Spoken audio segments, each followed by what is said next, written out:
Hello বন্ধুরা, আসসালামু আলাইকুম। কেমন আছেন আপনারা? আশা করি ভালো আছেন। আলহামদুলিল্লাহ, আমিও ভালো আছি। আজ আমি রান্না করব নীলকপি, নতুন আলু, চ্যাং মাছ দিয়ে, টমেটো দিয়ে ঝোল। এই রান্নাটা করতে আমার যে যে উপকরণ নিতে হয় আমি নিয়ে নিয়েছি। আদা, রসুন, জিরা বাটা, হলুদ, লবণ, কাঁচামরিচ কেটে নিয়েছি, পেঁয়াজ কুচি করে নিয়েছি।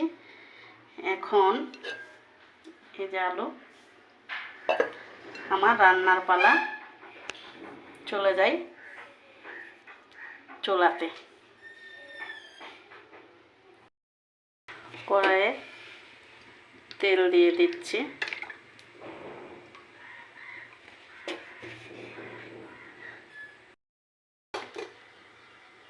তেলটা গরম হয়ে গেছে, এবার পেঁয়াজ কুচি তেলে দিয়ে দিলাম। এবার দিয়ে দিচ্ছি কেটে রাখা কাঁচামরিচ। আর পেঁয়াজ অনেকটা লাল হয়ে গেছে, এবার আমি দিয়ে দেব আদা, রসুন, জিরে বাটা।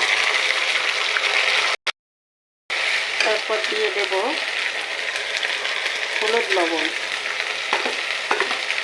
দিয়ে একটু নেড়ে নেব। তারপর বাটিটা দিয়ে একটু কষানো মশলার মধ্যে পানি দিয়ে দিলাম, নেড়ে নিচ্ছি। মশলাটার মধ্যে আমি মাছটা একটু কষিয়ে নেব। চ্যাং মাছ বন্ধুরা,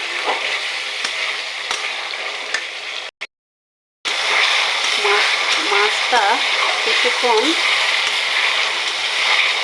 কষিয়ে নিলাম। এবার আমি মাছটা কষানো হয়ে গেছে, আমি উঠিয়ে নেব একটা পাত্রে।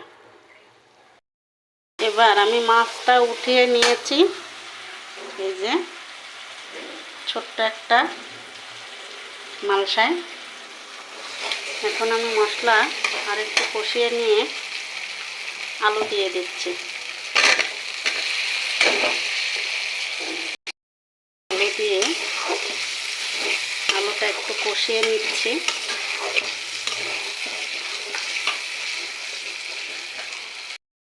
আলুটা আমার কষিয়ে নেওয়া হয়ে গেছে, এবার আমি নীল বিট কপিটা দিয়ে দিচ্ছি, নেড়ে নেব।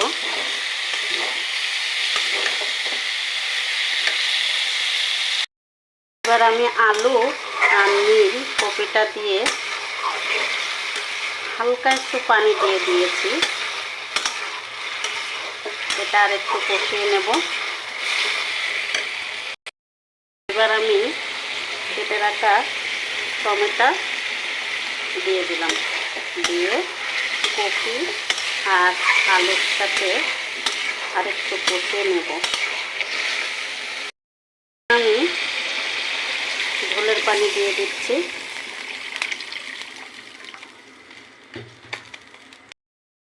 তরকারিটা ফুটে ওঠা পর্যন্ত অপেক্ষা করব। ঝোলটা ফুটে উঠেছে, এখন আমি কষিয়ে রাখা মাছটা দিয়ে দিচ্ছি।